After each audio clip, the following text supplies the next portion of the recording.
Now we'll be solving quadratics by factoring again, but this time the factoring problem looks a little bit more difficult. Remember, we always set it equal to 0 at the very beginning, so I'm subtracting my x and my 21 to the other side.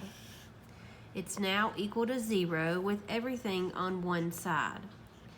You'll notice the a value, our 2, is greater than 1, so we must use slip and slide. So let's start the process of slip and slide. First, we multiply 2 times 21. We get a 42, a negative 42. 2 slips away on vacation. So what multiplies together to give me a negative 42? What adds together to give me a negative 1?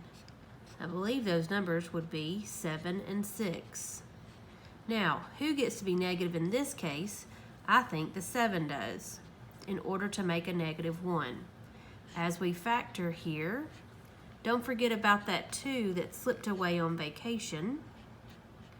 We need to add it back to the problem as a divisor. Let's divide and simplify your fractions. You'll notice this fraction here can simplify to 3, and this fraction cannot simplify, so we must slide the 2 in front.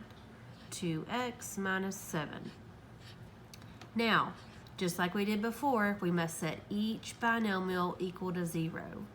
Each binomial equal to 0, and solve, and that will get us our 2 answers.